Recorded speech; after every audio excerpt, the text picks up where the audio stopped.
ये मान के चलो इस जगह से 2 क्वेश्चन आ जाएंगे। मेरी कोशिश है कि 15 से लेके 20 क्वेश्चन के सब टॉपिक आपको फंस जाए पेपर में, इंपॉर्टेंट चैप्टर एंड सब टॉपिक, ठीक है, फॉर जेईई मेंस एग्जाम। सबसे पहले फिजिकल केमिस्ट्री।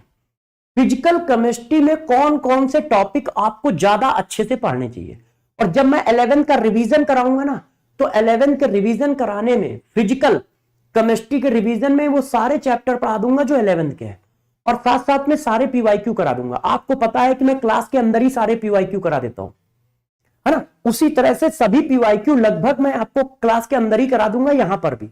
सबसे पहला chapter some basic concept of chemistry. इसमें क्या इंपॉर्टेंट है जिससे क्वेश्चन पेपर में आने की प्रोबेबिलिटी हाई है? देखो, यदि किसी के पास टाइम है तो पूरा चैप्टर करे ईमानदारी से, मगर यदि टाइम की कमी है या ये होता है कि किसको हम ज्यादा फोकस करें, तो ज्यादा फोकस करने वाला टॉपिक है कंसंट्रेशन, स्टोइकियोमेट्री और limiting Regent. 3 topic, concentration, stoichiometry और लिमिटिंग रेजेंट। ये दोनों तो एक ही चीज है, क्योंकि जो काम लिमिटिंग रेजेंट में करना है वही स्टोइकियोमेट्री में करना है। तो सिर्फ 2 टॉपिक है, 2 सब टॉपिक। लव यू दोस्त, एक बच्चे कह रहा लव यू सर दोस्त। तो देखिए, स्ट्रक्चर ऑफ एटम में क्या करोगे? Bohr's model, hydrogen spectrum, de Broglie equation, ठीक है, और क्वांटम नंबर। ये टॉपिक इंपॉर्टेंट है। हाइड्रोजन स्पेक्ट्रम में बोहर थ्योरी, आप ये मान के चलो कि बोहर थ्योरी से क्वेश्चन आने की प्रोबेबिलिटी सबसे ज्यादा होती है, और फिर क्वांटम नंबर से, फिर क्वांटम नंबर से। हाँ, ये सारे टॉपिक रिवाइज कराऊंगा एक एक करके, सब पढ़ा दूंगा, ठीक है। तो बेसिक कॉन्सेप्ट ऑफ केमिस्ट्री में concentration, stoichiometry, limiting reagent. Structure of atom में Bohr theory, hydrogen spectrum, de Broglie equation और quantum number. State of matter मतलब gaseous state. State of matter का मतलब क्या है? Gaseous state, gaseous state. तो ideal gas equation और real gas equation, compressibility factor and van der Waals gas equation. एक question यहां से आने की प्रोबेबिलिटी है, ideal gas equation and compressibility factor and real gas equation, है ना। इस जगह से एक क्वेश्चन आने की प्रोबेबिलिटी है। केमिकल इक्विलिब्रियम में ली चटेरियल प्रिंसिपल एंड इक्विलिब्रियम कांस्टेंट से रिलेटेड क्वेश्चन। केमिकल इक्विलिब्रियम में ली चटेरियल प्रिंसिपल एंड इक्विलिब्रियम कांस्टेंट से रिलेटेड क्वेश्चन, ठीक है। अब देखिए, आयनिक इक्विलिब्रियम में आप मान के चलो 100% प्रोबेबिलिटी है कि इसी जगह से क्वेश्चन आएगा, सॉल्युबिलिटी प्रोडक्ट या फिर buffer. 3 heading, solubility product, salt hydrolysis और बफर, इन्हीं में से क्वेश्चन आने की प्रोबेबिलिटी है। ध्यान रखिएगा, पेपर मैं नहीं बना रहा हूं, मैं बस पेपर के क्वेश्चनों को फंसाने की कोशिश कर रहा हूं कि यदि आपके पेपर में 30 क्वेश्चन आए तो कम से कम 18 से 20 क्वेश्चन के सब टॉपिक फंस जाए।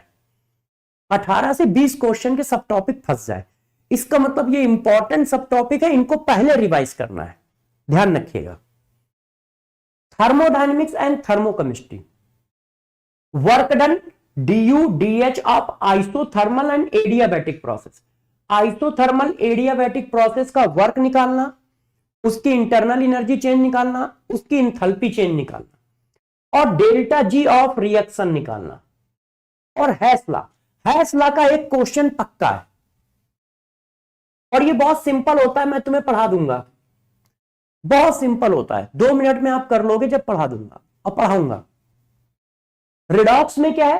Simple redox titration of KMnO4, K2Cr2O7 और आइडियोमेट्री। आइडियोमेट्री मतलब आयोडीन का हाइपो सोल्यूशन से टाइट्रेशन। बस इन्हीं 3 रिएक्शन पर बेस्ड क्वेश्चन आता है रिडॉक्स से, यदि आता है तो। KMnO4 की रिएक्शन का होगा, या K2Cr2O7 की होगा, या आइडियोमेट्री का होगा। रिडॉक्स रिएक्शन को थोड़ा अच्छा करने के लिए KMnO4 K2Cr2O7 की रिएक्शन जरूर कर लीजिएगा डी ब्लॉक में, डी एंड एफ ब्लॉक में। सर न्यूक्लियर केमिस्ट्री सिलेबस में है, वो केमिकल काइनेटिक्स के अंदर है। न्यूक्लियर केमिस्ट्री केमिकल काइनेटिक्स का एक पार्ट होता है छोटा सा।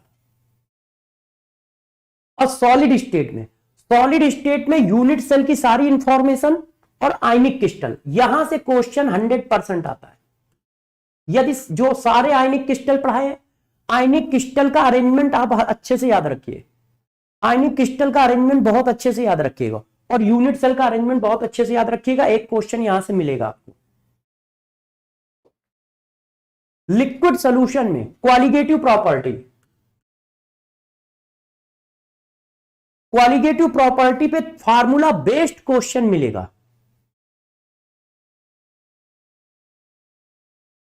हाँ, प्रिंट आउट निकाल लो सीएसडी का, कोई दिक्कत नहीं है। सीएसडी का प्रिंट आउट निकाल के आराम से रिवाइज करो पूरे सीएसडी अच्छे से। ध्यान रखिएगा, क्वालिटेटिव प्रॉपर्टी से एक क्वेश्चन आउट है, एक क्वेश्चन आउट है। 4 क्वालिटेटिव पढ़ाइए ना, उन्हीं में से क्वेश्चन आएगा फार्मूला बेस्ड। केमिकल काइनेटिक्स में first order chemical kinetics reaction या आर्हेनियस, इन्हीं 2 टॉपिक पे आएगा। या तो आर्हेनियस इक्वेशन पे क्वेश्चन आएगा या फर्स्ट ऑर्डर पे क्वेश्चन आएगा। ठीक है, अब सरफेस केमिस्ट्री पढ़ाना स्टार्ट कर रहा हूं। सरफेस केमिस्ट्री में कोलाइडल सॉल्यूशन या एडजॉर्प्शन आज पढ़ाऊंगा, या कोलाइडल सॉल्यूशन, इन्हीं 2 में से किसी पे आ जाएगा क्वेश्चन। और इलेक्ट्रोकेमिस्ट्री में ध्यान रखिएगा, नर्स इक्वेशन पर बेस्ड क्वेश्चन 100% आएगा। मतलब आप ये मान के चलो मैं क्वेश्चन आउट कर दे रहा हूं। नर्स इक्वेशन पर बेस्ड मतलब गैल्वेनिक सेल वाले टॉपिक से एक क्वेश्चन आउट है। गैल्वेनिक सेल वाले टॉपिक से एक क्वेश्चन आउट है। नर्स इक्वेशन कहां लगती है? गैल्वेनिक सेल में।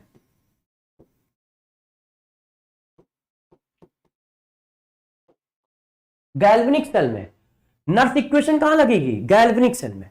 तो एक क्वेश्चन ये मान के चलिए आउट है। ऑस्मोसिस से आएगा यार, क्वालिटेटिव प्रॉपर्टी में ऑस्मोसिस भी तो आ गया है ना, तो उससे भी आएगा।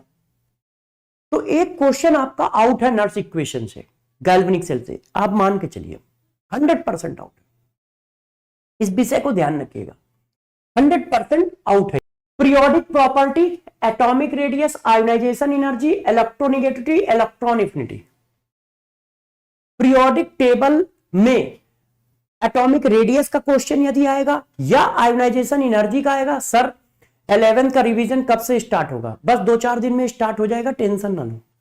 आप लोग बिल्कुल टेंशन ना लें, हम लोग आपके साथ खड़े हैं, हम लोग आपके साथ खड़े हैं, सब कुछ करा देंगे और हर चीज के बारे में बता देंगे आपको।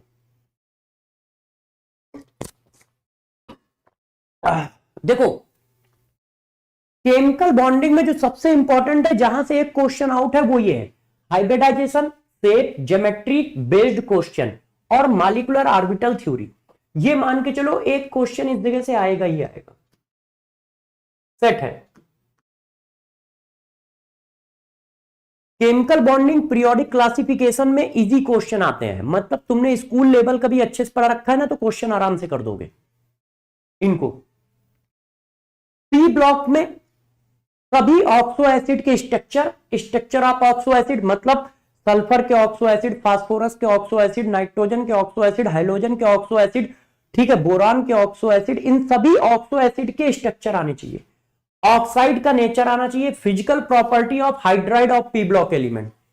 पी ब्लॉक एलिमेंट के जो हाइड्राइड है, अमोनिया, H2S, वाटर, फास्फीन, इनकी फिजिकल प्रॉपर्टी पर बेस्ड क्वेश्चन आते हैं। Silicate, silicon, allotropes of carbon, phosphorus, sulphur. Silicate, silicon, allotropes of carbon, phosphorus, sulphur. ये देखो, डी एंड एफ ब्लॉक में फिजिकल प्रॉपर्टी ऑफ, यहां पे थोड़ा सा preparation of KMnO4, K2Cr2O7। Physical property of D block, ये ज्यादा इंपॉर्टेंट है। डी ब्लॉक में फिजिकल प्रॉपर्टी से क्वेश्चन रहता है, डी एंड एफ ब्लॉक में।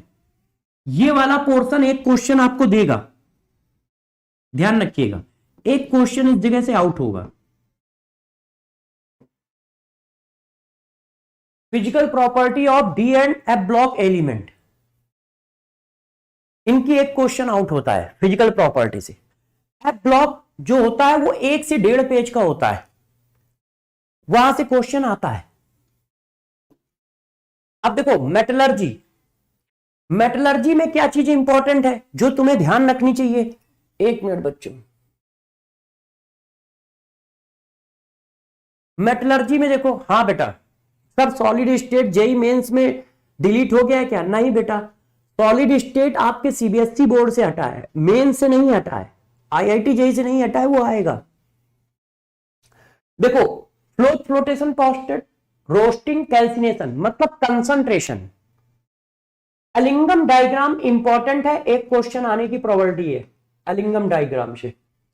मेटलर्जी ऑफ आयरन और कॉपर से एक क्वेश्चन आने की प्रोबेबिलिटी है। और रिफाइनिंग मतलब आप एनसीईआरटी से, ये सब एनसीईआरटी से कर लो, कोई दिक्कत नहीं है। रिफाइनिंग अच्छे से पढ़ लीजिए, एलिंगम डायग्राम अच्छे से कर लीजिए, मेटलर्जी ऑफ कॉपर और आयरन और कंसंट्रेशन, यहां से एक क्वेश्चन आएगा ही आएगा।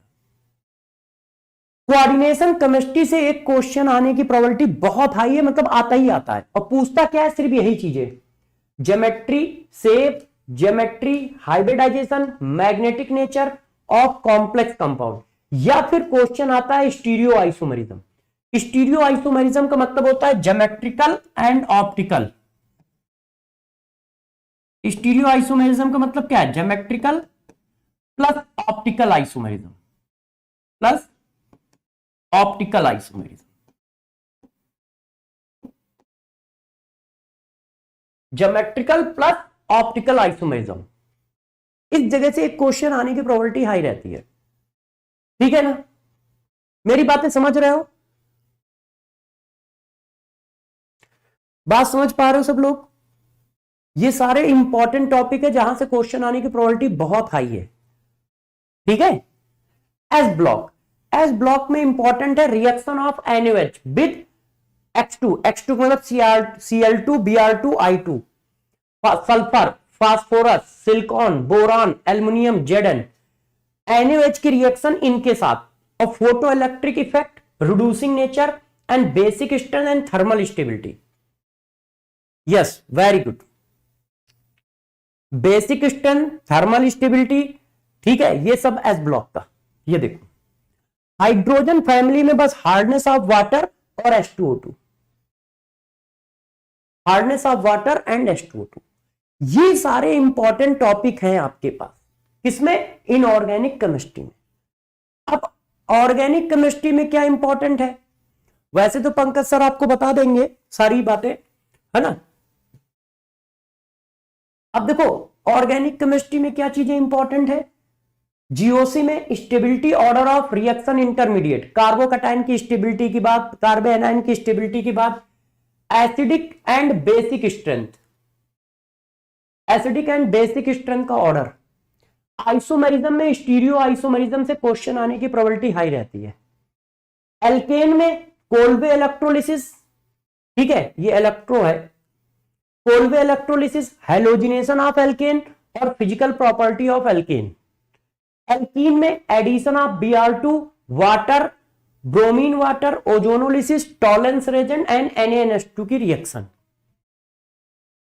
ठीक है, इसी तरह ये देखो एल्काइन में एडिशन ऑफ Br2, ये एरोमेटिक हाइड्रोकार्बन में EAS की reaction, SN1, SN2, SNI, E1, E2, E1CB, NCERT level. NCERT के सारे क्वेश्चन कर लो इसके लिए। अल्कोहल और ईथर में एडिशन ऑफ HX, ये HBr भी हो सकता है, HI भी हो सकता है, और addition of H2SO4, dilute H2SO4। Carbonic compound, carboxylic acid, amine, nitro, polymer, polymer NCERT level का करना है। बायोमॉलिक्यूल्स में क्या क्या आएगा? अब गौर समझो, इस जगह से आप गौर से ध्यान दीजिएगा। ऑर्गेनिक में इस जगह से पेपर आउट है, कहां से? Name reaction. नेम रिएक्शन से एक क्वेश्चन आएगा, और नेम रिएक्शन किसकी? जो एनसीईआरटी में गिवन है, वही लिखी है सब, जो एनसीईआरटी में गिवन है, नेम रिएक्शन। और जितने कन्वर्जन एनसीईआरटी में दिए, सारे कन्वर्जन बेस्ड क्वेश्चन बहुत रहते हैं, तो जितने भी कन्वर्जन एनसीईआरटी में, उनको सबको लगा लो। एनसीईआरटी एग्जाम्पलर के कन्वर्जन, ऑक्सीडाइजिंग और रिड्यूसिंग एजेंट पर बेस्ड एक क्वेश्चन आता है, वो भी एनसीईआरटी में जो दिए हुए हैं। जो ऑक्सीडाइजिंग एजेंट एनसीईआरटी में दिए हुए हैं, जो रिड्यूसिंग एजेंट एनसीईआरटी में दिए हुए हैं, वो उन्हीं को करना है। और कन्वर्जन भी एनसीईआरटी वाले खूब कर लो, एनसीईआरटी वाले एग्जाम्पलर, कन्वर्जन से सारी चीजें क्लियर हो जाएंगी। तो ये मान के चलो इस जगह से 2 क्वेश्चन आ जाएंगे। नेम रिएक्शन से एक क्वेश्चन आना ही आना है मेंस में, पॉलीमर से एक क्वेश्चन आना ही आना है मेंस में, बायोमॉलिक्यूल में structure of carbohydrate, basic knowledge of amino acid and protein, इससे क्वेश्चन आएगा ही आएगा। ठीक है, तो ये मैंने सबका पूरी केमिस्ट्री का बता दिया है इंपॉर्टेंट टॉपिक, पूरी केमिस्ट्री के इंपॉर्टेंट टॉपिक आपको बता दिए है। आप इन सभी हाफमैन ब्रोमाइड लिखा है बेटा उसमें, इन सभी चीजों को अच्छे से रिवाइज कर लीजिए और अच्छे से कर लीजिए। पार्कन भी लिखी है उसमें, वो सब छोड़िए, आप इधर आइए, अब जो मैं बताने जा रहा हूं वो बताओ। हाँ, तो देखो ये सब इंपॉर्टेंट टॉपिक थे जिनसे पेपर में क्वेश्चन आने की प्रोबेबिलिटी बहुत हाई है। मेरी कोशिश है कि 15 से लेके 20 क्वेश्चन के सब टॉपिक आपको फंस जाए पेपर में,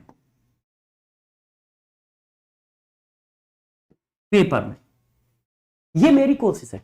आप इन सब टॉपिक को सबसे पहले रिवाइज करोगे, बाकी को बाद में रिवाइज करोगे, ठीक है? Okay, thank you.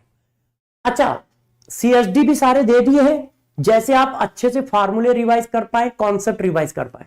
तो पूरे फिजिकल केमिस्ट्री के सीएसडी दे दिए, पूरी केमिस्ट्री में कौन कौन से सब टॉपिक इंपॉर्टेंट हैं ये बता दिया है।